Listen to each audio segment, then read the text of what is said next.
Hello and welcome to another episode of the Retain podcast on the GrowthAmped podcast channel. My guest today is Doug Welsh. Doug is the CRO at DataJoint, where he's helping shape the company's go-to-market strategy during an important stage of growth. He brings a strong commercial perspective to the challenges of positioning a highly technical platform for broader adoption across the research, life sciences, and enterprise environments. Doug, it's great to have you on, and I'm excited to talk about your journey, DataJoint's evolution, and what it takes to build the market for something genuinely different. So welcome to the show. Yeah, thank you. Really appreciate it and super excited to be here as well. So really looking forward to the conversation and just sharing a little bit of the experience and best practices as much as I can to help others along the journey. Absolutely, my pleasure. So, Doug, as the CRO coming in at a key inflection point for the company, right? What does your day-to-day look like, and what are you primarily responsible for as you help build the go-to-market motion? Yeah, I would say, so there's a couple things, right? So as you mentioned, I came in at a really critical inflection point. So the company had just received its seed round of funding. So that's always an important point. And the main focus of that seed round was to actually build out go-to-market. So think about anything and everything associated with go-to-market. So that's kind of my day-to-day is sales, marketing, customer success, solution architecture, anything that is going to touch a prospective customer or help us drive the market really falls under my purview.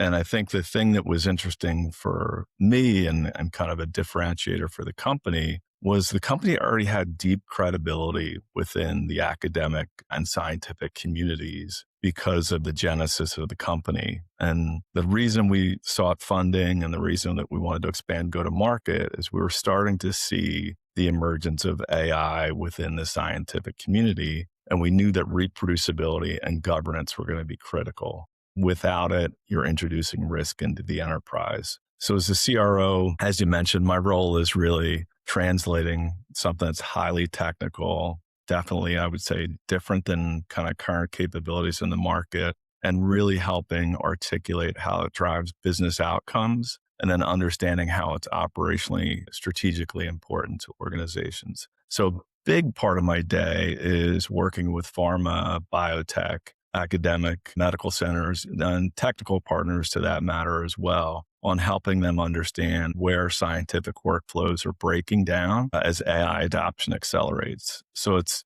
honestly, a lot of the work is educational right now. And we're really trying to help organizations understand that reproducibility and provenance, they're no longer nice to haves or bolt-ons. They've got to be built in and they're becoming foundational infrastructure. For sure. I know in our earlier conversation, you mentioned that the stage at which you got on board makes this a unique opportunity because things that you've done in the past, right, were at different stages when you became part of those organizations. So how is this different given that when you joined and what they see ahead in the near and distant future? Yeah, I would say part of the biggest challenge when you join as early as I did is so most of the companies that I've been associated with were either B or getting into C round of funding. So you had a lot of the infrastructure that we're required to build right now in place. You had product marketing, you had some level of marketing, demand generation, et cetera. So really the opportunity for me was to come in and actually build and help shape that. And that was, I would say, one of the first things that when I was talking to our CEO, Jim Olson, it's one of the first things that he and I hit it off with is, why are you going to do this again? And why are you going to come at an earlier stage? I said, well, Jim, really at my core, I'm a builder. If you look at the track record from the other companies I've been associated with, Hortonworks and HashiCorp in particular, both successful IPOs. It was pre-IPO, both of those. But again, they had a lot of a kind of operational side in place. And then really my job there was just to break into new markets and new territories, new industries. So that's where I would say I'm a builder is, throughout my career, it's never been a situation where I've walked in and had a set of accounts or customers to go service. It was go find them, help them understand why they need us, and then, make them super successful and be customer obsessed. So I would say the difference here was, all right, I've got to figure out how do we hire marketing people? How do we hire customer success people? What's the order of operations in terms of Are we going to go SDR, BDR motion first and then hire account executives and account managers? Because I think that is another challenge. I mean, outside sellers or account managers, it's an expensive resource. And if you make the wrong decision, it can cost you months and it can be expensive. So that was a new and exciting challenge for me. It's actually part of the things that drew me here was that opportunity to actually put my fingerprints not only on a certain segment or territory or region, but effectively entire company. Yeah. We want to talk a little bit about industry landscape and your company's position. I know that in our offline conversation, you mentioned something that you guys are different in a way that is almost like a category of one, but I think the branding is yet to tell the story, right? Of how you guys stand out and what makes you the category of one. Would you want to talk about that a little bit? And where do you see a unique market positioning for your data joint? Yeah. Yeah. And great question. And I would say that's kind of yet another thing that excited me was figuring out what is the message, what is the category. I would say if you talk to anybody at the company, talk to the ecosystem of partners that we're starting to establish, we definitely are in a category defining moment. So I think there's no secret to it. It's just some trial and error in terms of really what's working, what's not working, what resonates with people. I think the challenge when you're defining a new category or you are a category of one, as you said, I think it's a great call out, is people naturally want to put you into a bucket or a category, right? So I think part of the challenge with figuring out the messaging and positioning is how do you differentiate yourself enough and appropriately that you don't get bucketed in, or some people might say, well, if I squint, you kind of look like this company. If I take a deeper look at some of the things you've said, maybe you look like this other company. And then the other thing that you'll find is words matter, right? You hear that over and over again. So if we refer to ourselves as a platform, now all of a sudden that introduces a whole new realm of competition that is not appropriate, nor do we want to be associated with. So I think the thing that's been exciting about the journey is understanding what is going to help people figure out what the differentiation is and why they need what we bring to market. And I think AI has really helped us in that perspective. And it's really through the work we've been doing with our marketing agency, it's helped us land on what is the true value and how can we best position ourselves so that companies and customers are actually leveraging all the investments they've made in things like platforms and other technologies. So I think we tend to think of ourselves as connective tissue. But if I went even deeper than that, I'd say really we're core scientific infrastructure, which candidly you can't live without. And I think the AI component is the other thing. AI has really helped us shape and crystallize our messaging in a dramatic way, and it's resonating in the market. So I think that's been fairly helpful, and it's been a fun journey to pressure test different theses and hypotheses, and then really figure out what sticks. And we're seeing the proof in, I would say, pipeline generation and just overall activity and receptivity as we attend conferences and participate in meetings and different events. Gotcha. That's a really good story, or I guess let's call it foundation building for where this podcast is going next. Yeah. So, that being said, right, what major shifts or trends are you seeing across scientific data, research, infrastructure, and AI driven workflows that are impacting how Data Joint operates? Yeah. I would say one of the things that most people aren't thinking about is defensibility or explainability. What many people are thinking about right now is velocity, right? And if you just are approaching it from we have to deliver this AI enabled lab, one of the companies that we're dealing with, that's a mandate from on high. I talked about translation earlier. First of all, you got to translate. What does that mean? Secondarily, we're talking about important decisions that are going to impact LOE, so loss of exclusivity in the pharmaceutical industry, NMEs, new molecular evidence, right, to actually drive new therapeutics. If you start to make those decisions AI based and you get them wrong, it's introducing significant risk to your business. So what the value that we're bringing and the differentiation that we've been able to establish is we actually deliver what we refer to as computed lineage. You could almost think of that as provenance, and we could probably have a little bit of a debate on is it provenance or is it lineage? But effectively, what it is computed lineage, because the minute you begin to interact with scientific data through our software, we actually capture all of the context. We capture the code associated with the scientific data. We also capture the metadata, and we also capture any transformations, algorithms that were used, methods that were used. So it's fully reproducible when you're using our software to build or design new experiments. And that thereby, that reproducibility lends to the defensibility or explainability of AI. So oftentimes I relate it back to either high school or college math classes where the professor or teacher asked you to show your work when you got to the answer. So that's what we're talking about. I think a lot of people are thinking about this challenge in a traditional governance sense, that it's something that'll either be done via documentation or it'll be done after the fact. So the power of having it done as you're building is significant value. And we're talking about the ability to go back to something that you did 2 months ago, 6 months ago, a year ago. And I don't know about you, but ask me what I did a week ago, probably not sure. And I don't know that I could actually replay exactly how I got that to that decision. So I think that's the biggest trend that we're seeing.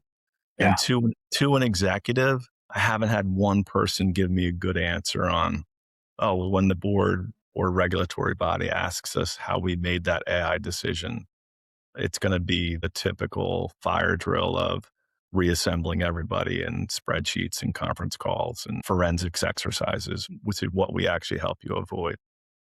Right. So it's proactive versus reactive. And Yes. when you can show your work, there's less questions and ambiguity in that.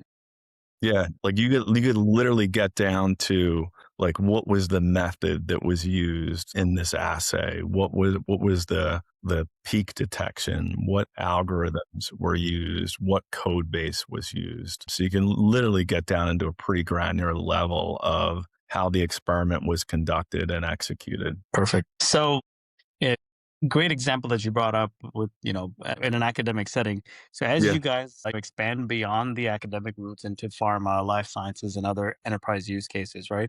How are Mhm. these trends impacting your business or your growth strategy? I would say, so when I joined the firm, the company in October of 25, I would say that one of the first meetings that I had with our CEO was we talked about what's our AI story. I said that we were going to be the anti AI. And I think Jim kind of chuckled nervously of what did I mean about that? 7 months ago, we weren't seeing signal in the markets that we deal in that AI was going to be as much an accelerant or as mission critical as it is now. So fast forward, because we took the strategy of, you see it all the time. I was just at a Bio IT World Conference last week. Everybody's booth in the subtitle has either AI, data, or trust. So what we like to say is we're not AI.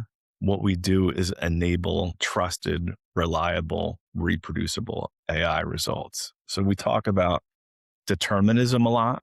So same inputs are going to get you the same outputs every time.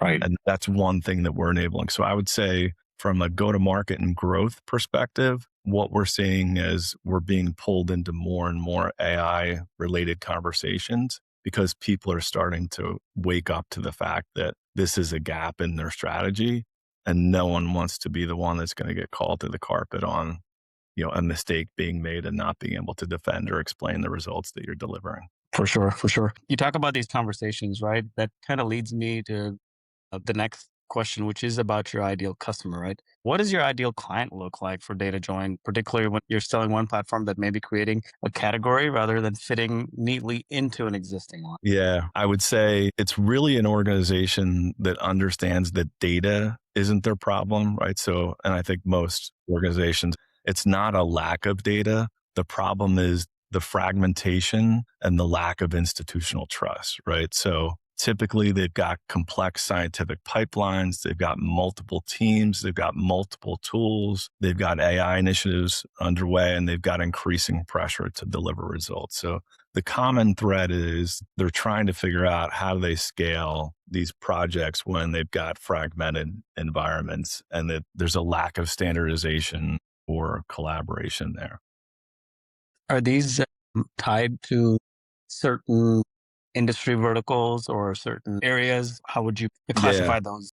Yeah. So I would say we've actually got a highly specialized ICP in that, given the genesis of the company in computational neuroscience, was the fact that it's really a tool that was built for researchers, or a technology that was built for research scientists. So that makes kind of that marketing or selling motion somewhat easier, because you're able to go into pharmaceutical organizations and identify therapeutic areas. So that's really the sweet spot for us, is a computational biologist, somebody in a given therapeutic area, whether it's oncology or neuroscience or immunology.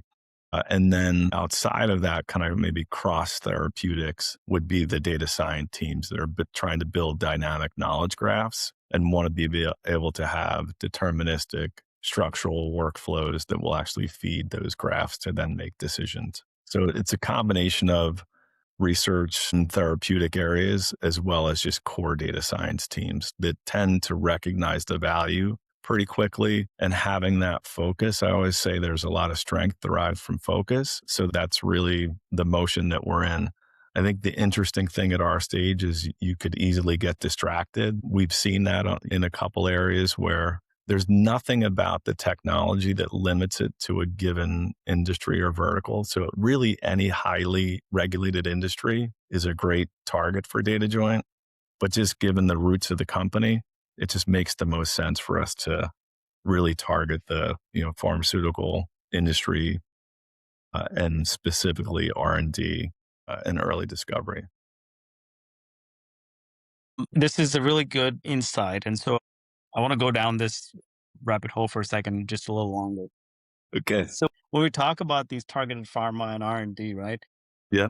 It leads me into an area that is less talked about, and which is grants and what they fund, right? So there's a lot of areas that, as you're aware, that are in these R&D pharma spaces, trials, et cetera, that are funded by various type of public and private grants. So if we were to take that grant life cycle and we plug that into on a timeline, where would you guys fit in the private enterprise space? You've got startups that are going for seed funding, Series A. You've got companies that are in research and development or pharma or clinical trials that are, pitching for some grant funding. How do you fit into that ecosystem, and where do you fit into that ecosystem? Yeah. So I would say it's interesting. I was actually just doing some reading on grants earlier today. So your question's super timely. I'm going to misquote it, but I want to say like grant approvals at a federal level are probably down about 80%.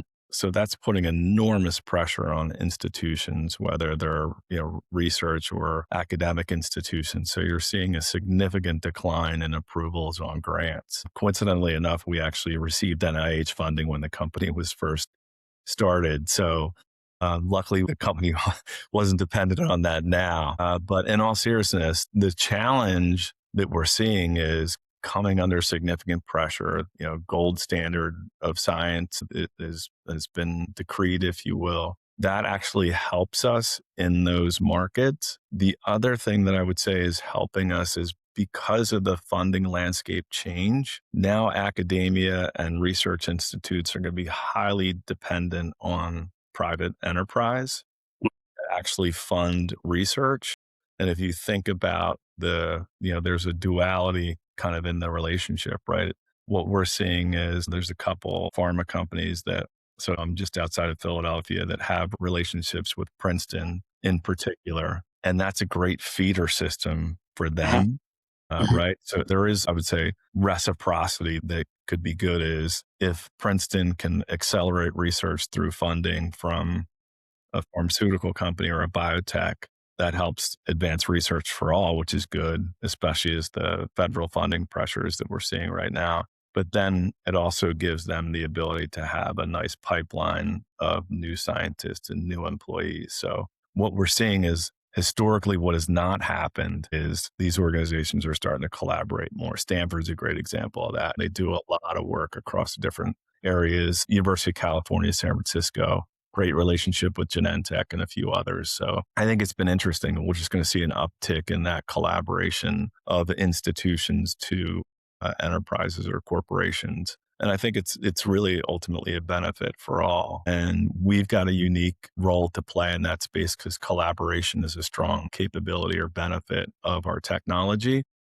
And having the ability to have collaborators at different levels. So if you just took it at the simplest form, maybe I can only view an experiment or research, but you can actually perform functions. But it's a great way to collaborate. We've got a couple great examples of work we've done there around some global initiatives. So I think we become an enabler of that closer partnership between industry and academia. Got it. For sure. Definitely great way to plug into the grant space where things are not, or let's just say things are way underutilized, present Yeah, scenario included. So yeah, and I think the other role that we're getting to help play is because we have experience in writing grants, we're then able to help institutions understand what a good grant looks like and what's going to give them a higher probability of getting actually a grant approved. So oftentimes, we'll try to help academic or research institutions with their grant writing. And then actually, sometimes we've actually participated as collaborators in those grants. awesome. Yeah. That's definitely a huge value add and increases the probability of closing that. So Yeah, that's great to know. for sure. Let's talk a little bit about near future, 12 to 18 months.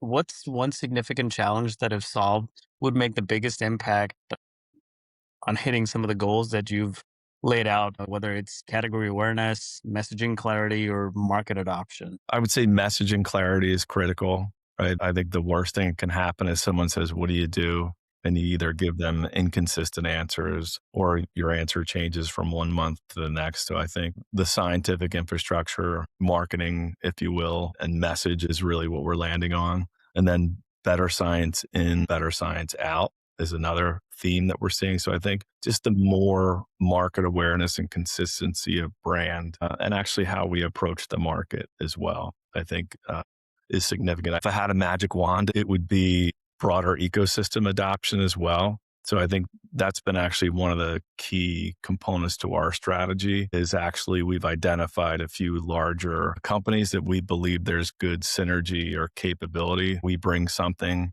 to the relationship. It's not just us saying, "Hey, you're this big organization and company, help us sell our product." We actually believe that we help establish and drive differentiated value with a few larger players. So that's been a significant investment for us is figuring out what our joint go-to-market messages are there and then what the motion is and what the value to both organizations is. And then, selfishly will help us as they've got some of these companies that we're partnering with have thousands of sellers where we've got three or four. So I think that's just having broader reach and more feet on the street, but you've got to do that responsibly. So I think that's the best path for us is identifying a couple of these organizations that really we've got a strong ethos with and that we can help drive joint adoption and ultimately help our customers. For sure. Well, on that note, right, Yeah. when you consider your current customer acquisition strategies, right, what aspects are working exceptionally well? And where do you feel like there's an untapped potential or areas of improvement as you build the company's commercial engine? Yeah. I would say what works really well right now is our motion is really collaborative. So our go to market motion focuses on pilots as an initial deployment strategy. And I think the thing that has been working really well there is it's kind of a try before you buy. And it's a way to see, are we going to live up to what we say we do? So I think that especially in the scientific communities, they're comfortable with the idea of fail fast. So if we can shape something that will deliver value to our customer, and I think the most important thing is it's not throwaway. So our approach to a pilot is if we're successful, at the end of that engagement, you should be able to flip it into a production ready application or process or workflow. And so that drives value. So really that pilot is effectively becomes the development phases of a project for the organization. And we take a highly collaborative approach to it. So we've got a team of people. Some companies would call them forward deployed engineers. We actually PsyOps. So think about Sure. science and DevOps together. So Sure. they're all folks that have an education in a given scientific background. Most of them are PhD level educated folks in things like computational neuroscience or neurobehavior or computational biology. And then they work hand in hand with the scientists in the different therapeutic areas to actually develop out the experiments and the workflows. And then they work hand in hand with the other folks at the organization as well from an IT perspective and a data science perspective. So I think it's early collaboration. I think the challenge at our size is you've got to be selective in how many of those you're going to do because on average they take 8 to 12 weeks. So Oh, the that pilots themselves. pilots themselves. So I think getting to a motion where we can compress that time, I think will be more impactful. But I think that's also a function of, defining a new category and being a party of one or a category of one right now. I think as we see adoption, I think we'll be able to see those cycles compress and then just having proof points, right? So once we're able to say we've got top 10 pharmas leveraging the technology across therapeutic domains, that's going to be a great point. And that should help bring those cycle times down. Right. So I think those are the things that I tend to think about is how do you compress those times? But I think at our stage, it's the best approach to approach it from really a partnership and customer obsessed mentality and to know that you're not doing something that's just an experiment for no pun intended. No, for sure. I can see even outside of your space where there's so many pilots that give end users the ability to take the platform for a test drive and just kind of see what type of outcome is delivered. Because these days, with so much hyper AI enablement, as I like to call it, Yeah. there's a lot of cautiously optimistic people. You know, it's the elephant in the room. They're going to have to talk about it. But at the same time, what value can it create without threatening somebody's position of becoming replaceable? Yeah. So I think a key part in solidifying that category of one is to show how it's going to augment what they're doing and give them better cred, right? As opposed to replacing something that they went to school for. Yeah. And I think it's interesting. I think like a lot of these things and just in life in general, and I don't want to get too philosophical, but the way I always like to look at like new frontiers and new markets and new opportunities like AI is only going to be as trustworthy and as reliable as you enable it to be. And then I think we look at it through a couple other different lenses. And what I mean by that is like specifically with our technology, the way that you can use AI to actually learn about the work that you might be doing. So right now we've got the capability that you can bring your chat or LLM of choice, Sure. connect it up to our software, and you can say, tell me what this experiment is doing. And because of the structure that we apply, it can dig into the code. So AI needs structure to give you reliable results. And because we have the code as well as all the metadata and all the compute resources associated with the workflow, it can give you very accurate results. And it can be a way for you to take a look at an experiment or a scientific workflow and actually educate yourself on what was done. You think about what it would take you to do that a couple years ago. You'd have to read somebody's documentation. You'd have to dig into the code. You'd have to understand code. Now, I think it accelerates people's ability to come up to speed and to become more productive. And then the thing that we look at is if you look at it like a talent pyramid, right? And this is something I talk to executives about all the time. Let's get the scientists back to doing what's in their job description and not data wrangling. Yep. And if through AI, we can push a kind of a lower level of work down to newer employees, then we free up our expensive resources to do the work that we want them to do. So I think it's all on how you frame it. Yep. The other thing I challenge people with too is AI is only going to be as effective as the person that's interacting with, right? So everybody talks about, I'm a prompt engineer now, right? Yeah. Our prompting is going to be way different than, a new graduate's prompting because of the years of experience that we have. So we're going to get completely different results. So I think it's all in the matter of how you approach it and how you look at it truly as being enabling. And I think it's actually going to wind up doing way more good than bad. So But I think ultimately, again, it comes down to how do you approach it and then how do you adopt it in a meaningful way. I probably have multiple agents running in the background right now doing different tasks for me that if I Yeah, thought of, doing those a few months ago, it would have taken me weeks. Now they're done in hours and I'm doing multiple things at the same time. So exactly. yeah. Well, you talked about how your platform gives people the ability to plug in their commercial AI or off the shelf AI platforms in. I think that is going in that direction of your magic wand, right? Like broader Yep. ecosystem adoption. But if we take this and we add a prompt library that is more focused to what data is being analyzed, then it creates that path to keep, like you said, the scientists doing the sciencey work and not having to focus on the quote unquote minimum wage task that the machine can do, right? Yeah. Yeah. Yeah. The data wrangling aspect of it. Right. And then if you can be doing multiple operations or functions at the same time, more effective multitasking, right? For Exactly. lack of a better term, but just the ability. I think one of the things I've been to a couple of different conferences over the past few months, and one of the things that many organizations are worried about is the cognitive load on people. And if you think about your ability to just do natural language interaction with highly complex data sets, that frees you up intellectually to make better decisions and probably discover novel therapeutics that maybe you wouldn't have, or it helps you discover new molecular entities. Like I think it just drives so much more capability just through simplifying how you're going to actually interact with data sets. Yeah. Definitely. We're talking a little bit about operational efficiency, right? So that kind of pivots into the next area of discussion. When you consider your team's current workload and operational efficiency, are there any repetitive tasks or internal bottlenecks or cross-functional processes that consume a significant amount of time as you scale the company to and educate the market? Yeah, I would say dovetailing off the AI conversation, AI enablement's probably been one of the single best things that we've done across the company.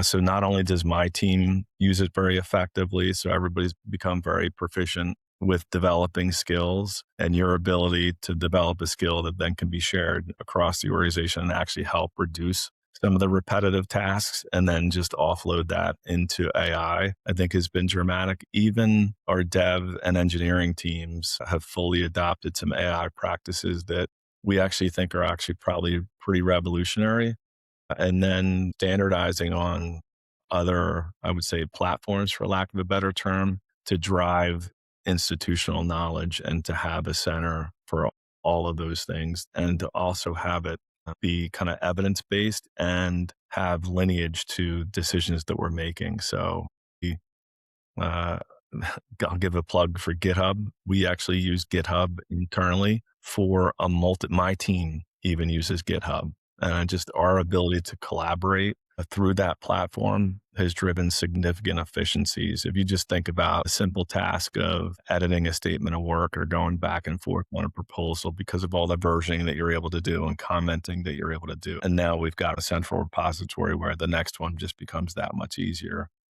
So I would say things like Git enablement and then AI enablement. Those are the things that we're using to drive efficiencies across every part of the organization. Actually just came off a product and engineering call prior to joining you, and the capacity and I would say acceleration of delivery is significant, probably by a factor of 2x now. And I would say it's only going to increase as the teams become more efficient with the technologies and the method. So I think those are our early answers to how do we reduce some of the noise and reduce cycle time, whether it's in prospecting and outbounding or actually developing new features and capabilities. Looks like you might have a few good AI generalists on your team that are able to connect these dots and make this magic happen then. Yeah, no, it's been a game changer for us. I guess, and I talked to other CRO buddies and colleagues, and I think to a person, AI is changing the game across. And then just some of the stuff we're able to do from a demand gen perspective as well. I think if we're talking to somebody and they're not leveraging agentic, it's a pretty quick conversation, because if you're not using anything agentic related, that means that you're not going to be able to enable us, and we've got to move at a pace I think that's the other challenge for us, right? Is the pace of innovation and change is so rapid that you just have to keep accelerating, but ideally safely and securely. Sure. Let's talk a little bit about metrics that you're focused on, right? Yeah. Uh, what are the most critical metrics for you to track to understand the health and growth, more specifically at DataJoin? And are there any areas where you feel you still need clearer visibility, especially as you refine positioning and build repeatability in the go to Yeah. market? Yeah. I would say the easy CRO answer is we look at activity and we look at pipeline generation, standard metrics. Some people will argue pipeline needs to be 3x, plan or 5x plan. I'm more of a traditionalist in that method. I think 3x is sufficient coverage. So that's something we look at. We look at weekly meeting activity. But I would say more important than that, we look at depth of engagement. Okay. And by that, I mean, how meaningful are our interactions, and depth of engagement is, do we have multiple stakeholders? Are we having expansion conversations? Do we have partner alignment? Are use cases maturing? And are we moving more from a tactical discussion to a strategic discussion? Because the fact that the category is different, we can't be transactional in nature. It has to be a collaborative, consultative method. And the deeper engagement we have, the more opportunity we have to unlock additional thinking and additional opportunity within. We've got a couple large companies that we're dealing with that, because of the engagement and because of the PsyOps organization and what they bring to bear, it's really taken us from inside 6 months, initial tactical deployment to, okay, how do we look at using this enterprise wide, and where can we use it just beyond these therapeutic areas? Where can we use it across the entire organization? So I think that's super critical, and that's not going to come out of tactical selling, or it's not going to come out of like transactional or feature selling. It's really driving to business outcomes. So specifically in the pharmaceutical industry, you'll hear us talk about how we can help with loss of exclusivity or LOE, freedom to operate, significant pressures there, and then NMEs, we talked a little bit about earlier. So aligning ourselves to those core areas of concern for everyone across those organizations, I think has been super critical. And that only happens through deep engagement. So, I mean, deep engagement sounds, very conducive to eventually accomplishing your higher LTV per customer, right? Yeah. Because you're focusing, like you say in your words, you're not focusing on transactional, you're focusing more on deeper relationship building, journey based approach instead of a destination based approach. Yeah, I think that's exactly it. And I think one of the other things too is we believe very much in a crawl, walk, run strategy. And I think that's also conducive to deeper engagement. And if you have deeper engagement, you have better potential that people will understand what the real potential value is long term. And they can actually see that journey to crawl, walk, run. Right. So it's interesting. If I look at prior lives, people just assume that one of my customers was like instantly $20 million in ARR. And it was like, no, it started at a couple hundred K, and then it grew and it compounded, right? And I think that's what deep engagement does. And if people understand that you're there to play the long game, collaborate and build partnership, that's ultimately what helps you grow into more of a strategic or trusted advisor. So that's a goal for everybody on my team, is to really become a trusted advisor to our customers. So it's a sidestep from traditional marketing metrics where you're like, hey, shoot for the 3-to-1 LTV to CAC ratio. You're essentially scratching that playbook and saying, hey, focus on the relationship. We're here to partner with them in their short, long, and extra long haul Yeah. and build this. That's brilliant. I think it's a very sustainable and it's a mantra for longevity. So, Yeah, it's interesting too. If you approach it from a partnership perspective, and if you approach it from, I would say, a mutual win, like one of the things I'm often talking to people about is, because we are this new category, there's a couple players, I won't mention their names, in the space. They'll say they can do what we can do. They can't. There's another company that they won't say it, but they might imply it. So what I'm always very careful about when I interact with someone is to say, hey, Ben, company X is going to tell you they can do it. They can't. Company B might intimate it. They won't come out right and say it. But really, to have true partnership, I would never say we can do what they can do.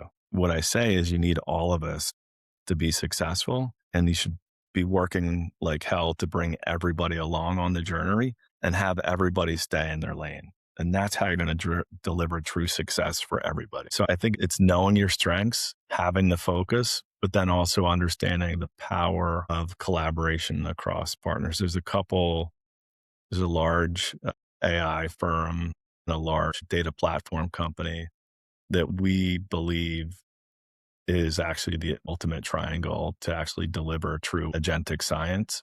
Mhm. Uh, that's something that you'll see in the coming months is some announcements around those partnerships coming to bear. And it only happens because we all understand the value that we deliver independently, but then we all also understand the power of the combined architecture, if you will. Yeah. That's brilliant. I think you nailed it pretty much. These, at least from, the last 2 to 3 years of AI's exponential growth, if you don't partner up, you kind of get left behind. Yeah. Yeah, for sure. Well, I think the other thing too is PLG only works for certain segments and certain components, if you will.